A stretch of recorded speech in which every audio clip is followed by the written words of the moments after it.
Hello दोस्तों, Rana classes में आपका स्वागत है। तो आज की लेटेस्ट कम्पिटिटिव एग्जाम और जॉब अपडेट बताऊंगा, तो इस वीडियो को शुरू से अंत तक देखें। पसंद आने पर लाइक, नए लोग सब्सक्राइब करना ना भूलें।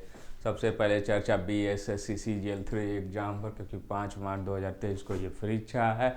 उसके संबंध में पहले ही नोटिस दिया गया है कि आप कदाचार, लेकिन एक नया नोटिस क्या आया है उसको देखते हैं। कदाचार में संलिप्त है जो कि अगर आप रहेंगे तो ये जो है आपको वीक्षक को भी ये जो कि किया जाएगा। तो मतलब जो वहाँ पर तो बिहार कर्मचारी चयन आयोग ने कदाचार मुक्त तृतीय स्नातक स्तरीय प्रारंभिक परीक्षा के लिए सख्त कदम उठाया है। कदाचार में अगर सरकारी सेवक, वीक्षक या अधिकारी लिप्त पाए जाए गए तो उनकी नौकरी जाएगी। मतलब इसमें कदाचार करते पकड़े जाने पर अभ्यर्थी को 5 साल के लिए परीक्षा से प्रतिबंधित कर दिया, दंडात्मक कार्रवाई होगी। PT 5 मार्च को आयोग के सचिव सुनील कुमार ने बताया कि सुबह 9 से 11 बजे तक परीक्षा में प्रवेश मिलेगा। परीक्षा 12 बजे से 2:15 बजे तक होगी। 23 दिसंबर 2022 को पहली पाली ये जो है, उसके बाद है 5 मार्च को लगभग 3 लाख से अधिक अभ्यर्थी जो कि इसमें शामिल होंगे। तो ये जो है आपको हर ज़िले में है जो कि ये परीक्षा होगी। और जहाँ तक तैयारी का सवाल है, क्योंकि अब काफ़ी कम समय बचा है, आज है जो कि 2 तारीख हो गई है और 5 को परीक्षा है। और कल से जो बहुत सारे लोग निकलने शुरू हो जाएंगे जिनके दूर दराज है या जो दूर स्टेट में रहते हैं, चाहे तैयारी कर रहे हो या किसी अन्य कारण से गए हो, वो जल्द ही है जो कि बिहार के आसपास आ जाए या बिहार आ जाए। क्योंकि आपको फिर 9 बजे से सेंटर पर जो कि आप जा सकते हैं और 11 बजे के बाद आपको बंद कर दिया जाएगा। तो ये जो है आपको है। और जहाँ तक तैयारी के सवाल, तो विशेष कुछ नहीं करना, जो आपने पढ़ा है उसी के अनुसार तैयारी करना है। और करेंट अफेयर्स देख लें, थोड़ा बहुत जो आपको लगता है प्रॉब्लम कर सकते उसको रिवीजन कर लें। नई चीज़ पढ़ने की कोशिश नहीं करें, क्योंकि इससे परेशानी हो सकती है। और बताया मैं कई बार, कम से कम 130-40 तो आपको बनाने ही पड़ेंगे। उसके बाद आते हैं दूसरी खबरों पर। दूसरी खबरों में है आपको कि बिहार अमीन का जो कि आपको संशोधित रिजल्ट है जो कि होगी। तो इसको देखते हैं।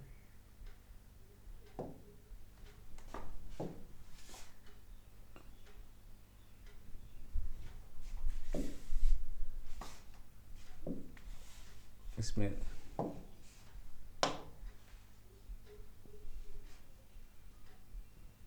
तो क्या है, ये आप देख सकते हैं। ये अध्यक्ष महोदय राज्य अनुसूचित जनजाति आयोग बेली रोड पटना बिहार के हैं। इसी बोर्ड द्वारा सामान्य प्रशासन के विभाग 60-26-19/4/2022 को अनदेखा कर लोहरा जाति के अभ्यर्थियों को EBC के बजाय ST में जो कि ये अमीन का है ये लिखा गया था। तो इसी के विषय में, उपरोक्त विषय के संबंध में विनम्र पूर्वक ये जो है BCEC 1767 जो अमीन है 27/2/2023 को अंतिम रूप से परीक्षा फल है जो कि प्रकाशित किया गया था, उसी के आलोक में है। और ये जो है EBC माने और लाभ दिए जाने का स्पष्ट आदेश था, जिसका अनुपालन है जो कि उसी दिन से किया गया था। लेकिन मतलब लोहार को जो है ST ही माना गया। पहले जो रूल था बीच में क्या हुआ था कि चेंज कर दिया गया है। तो ये जो है आपको, और ये कारण दिया गया BPSC से भी है जो कि EBC में डाला गया है। BPSSC प्रवर्तन अवर्तनीक्षक में भी चेंज किया गया। केंद्रीय चयन परिषद बिहार पुलिस में किया गया 6ठे चरण के माध्यमिक नियोजन। इसका जो पूरा मामला यही है कि ये जो लेटर आप देख रहे हैं कि ये लेटर कब निकली।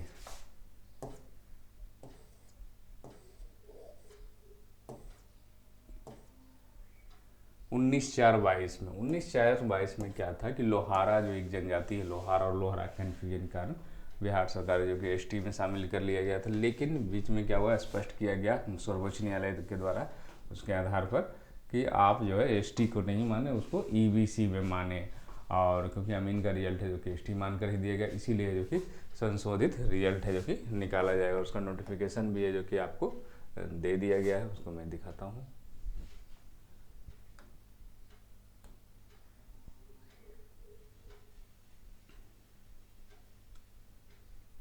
ये नोटिफिकेशन भी आपको मैं आज ही है जो कि ये दिया गया कि संशोधित जो रिजल्ट जो निकलेगा, ऐसे नहीं कि पूरा रिजल्ट इसी के आधार पर निकलेगा कि जो लोग ST में गए उसमें चेंज होगा। मतलब रिजल्ट जो दिया गया 27 को उसमें चेंज इसके द्वारा सूचित किया गया था कि विज्ञापन संख्या 2019-14, 2019-15 दिनांक 27/2/2023 के द्वारा राजस्व एवं भूमि सुधार विभाग के अंतर्गत पदों पर परीक्षा फल परंतु परीक्षा फल प्राप्त कतिपय त्रुटियां पाए गए, जिसके कारण उक्त परीक्षा फल रद्द कर दिया गया।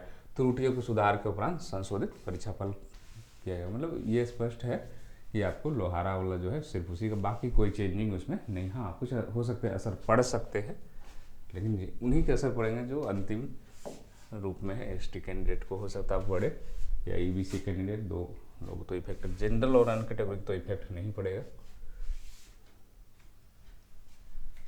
उसके बाद है एसएससी सीजीएल, सेंट्रल लेवल जो सीजीएल है,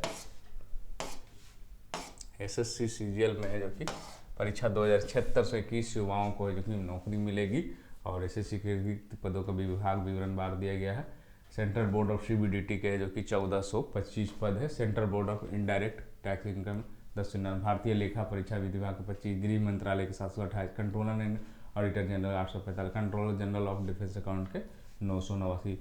और इसका अंतिम परिणाम है जो कि कुछ ही दिन में जो कि जारी कर दिया जाएगा। और फिर विभाग आवंटित सीजीएल 21 में भर्ती प्रक्रिया दिसंबर 2021 में शुरू हुआ था। टीयर 1 अप्रैल 22 में कराया गया। टीयर 2 और टीयर 3 की परीक्षा हुई। उसके बाद इन परीक्षाओं में उत्तीर्ण 24,280 का कौशल परीक्षण कराया गया। 4 और 5 जनवरी को जो कि इसका कराया गया था। 15 से 31 जनवरी सत्यापन हुआ। चयन की सभी प्रक्रिया अब रिक्त पदों के सापेक्ष अंतिम परिणाम है जो कि जारी है। आज से 77 केंद्रों पर सीजीएल टीयर 2 परीक्षाएं जो कि होगी। आज से 2 मार्च से जो कि शुरू होने वाली थी। और ये परीक्षाएं जो है उसमें उत्तर बिहार और उत्तर प्रदेश कितने हैं, 1,53,000 अभ्यर्थी शामिल हैं। 7 मार्च तक ये चलेगा, कंटिन्यू चलेगा। टीयर 2 की परीक्षा गुरुवार से शुरू हो रहा। पीटी का रिजल्ट है जो कि दे दिया गया। और पहली पाली परीक्षा 9 बजे से सुबह 11 बजे तक होगी। इसमें गणित 30, रीजनिंग के 30, अंग्रेजी के 45 और सामान्य जागरूकता के 20 प्रश्न जो कि कंप्यूटर के पूछे जाएंगे। दूसरी पाली 2 से 2:40 तक होगी, कंप्यूटर और टाइप टेस्ट। यह परीक्षा 2, 3, 6 और 7 मार्च को होगी। 4 मार्च को सुबह 9 बजे, 11 बजे, 2 बजे से 4 बजे सांख्यिकी एवं लेखा परीक्षा भी होगी। उसके बाद आते हैं दूसरी खबरों पर।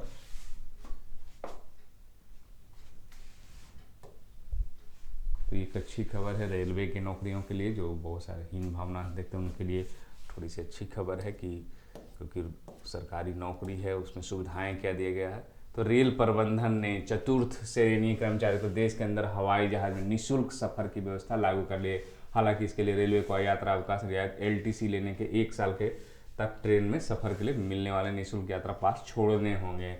रेलवे बोर्ड ने रेलवे कर्मचारियों के अधिकारियों को ट्रेन के अलावा हवाई जहाज में निःशुल्क सफर की सुविधा करने को जून 2022 में घोषणा। हालांकि सुविधा शुरू करने नियमावली नहीं बनी था, रेल कर्मी सुविधा नहीं मिल रही थी। 1 साल बाद रेलवे बोर्ड के संयुक्त डायरेक्टर सोनाली चतुर्वेदी ने 19 फरवरी को पत्र जारी किया है। इसमें रेल कर्मियों व अधिकारियों को जहाज में निःशुल्क यात्रा करने, मतलब चतुर्थ वर्गीय भी हैं, ग्रुप डी, जिसको रेलवे गैंगमैन, ट्रैकमैन और जो पोर्टर, गेटमैन, कीमैन, बहुत सारे वहाँ पद होते हैं। और जो भर्ती भी चल रही है बड़ी संख्या में, तो उन लोगों को है जिनके लिए अच्छी खबर है, क्योंकि कोई भी जॉब में जाते हैं अगर आपके बारे में उसकी बुराई किया जाए तो आप उससे हतप्रभ होते हैं। लेकिन ये अच्छी खबर क्या, ऐसा आप कह सकते हैं ग्रुप डी में फिर भी मैं हवाई जहाज़ की यात्रा, वही सरकारी यात्रा निःशुल्क कर सकते हैं। यह सुविधा रेल एलटीसी क्या होता है, जब आप घूमने के लिए जाते हैं कहीं, तो उसके लिए आपको सुविधाएँ दी जाती है, पास, पीटीओ, ये सब तो मिलता ही है। और आप उसके लिए एक कैटेगरी बांटा, जनरली क्या है, रेलवे ग्रुप डी को 3rd AC का रहता है, लेकिन अब जो है एलटीसी में खासकर आप हवाई जहाज़ से भी यात्रा कर सकते हैं। 6 निःशुल्क ट्रेन यात्रा पास भी छोड़ना पड़ेगा, ये भी दिया हुआ है क्या क्या कंडीशन, पत्नी, बच्चे, हवाई सभी यात्रा कर सकते हैं। और उत्तर रेलवे की मांग है ट्रैकमैन को साइकिल भत्ता ये सब देने के लिए भी मांग किया जा रहा। तो ये अच्छी खबर है। ग्रुप डी जो खासकर कई जगह दौड़ हो रही है, कई जगह दौड़ होगी, कई जगह डॉक्यूमेंट भेज, कई जगह ज्वाइनिंग की प्रक्रिया चल रही है। सेना भर्ती के लिए अब पहले से देनी होगी ऑनलाइन सामान्य प्रवेश परीक्षा। भारतीय सेना की भर्ती प्रक्रिया अग्निपथ 3 चरण में होने वाली बहाली अब अभ्यर्थियों को पहले ऑनलाइन सामान्य प्रवेश परीक्षा देनी है, उसके बाद दौड़ एवं शारीरिक जांच होगी। अगली बहाली को लेकर ऑनलाइन पंजीयन शुरू है जो 15 मार्च तक। ये बातें बुधवार को भर्ती मुख्यालय में प्रेस वार्ता भर्ती निदेशक कर्नल करण मेहता ने कर्नल तेजेंद्र की उपस्थिति में कही। मतलब अब जो है, पहले क्या होता था कि अग्निवीर जो है उसमें फिजिकल होती थी, लेकिन अब जो है पहले ऑनलाइन परीक्षा होगी, ऑनलाइन पंजीयन होगा, उसका परीक्षा दूसरे शॉर्ट लिस्ट में किए गए सेना भर्ती निर्धारित स्थानों पर रैली में बुलाया जाएगा। शारीरिक जांच सुबह, शारीरिक माप परीक्षण होंगे। अंतिम चरण में जो कि मेडिकल टेस्ट होगा। उन्होंने बताया कि पहले की तरह अभ्यर्थी आधार कार्ड या 10वीं पंजीयन कर सकते हैं। तो इन्हीं खबरों के साथ धन्यवाद।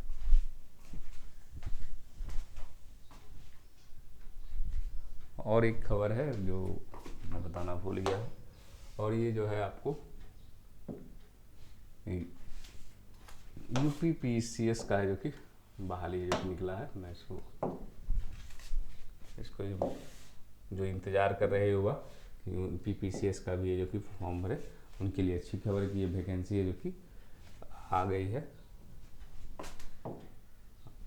इस परीक्षा फल का 3/3 से आयोग की वेबसाइट पर उपलब्ध होगा। प्रक्रिया ये क्या है, सम्मिलित राज्य परिवहन अधीनस्थ सेवा PCS परीक्षा 2023, ये उत्तर प्रदेश का है।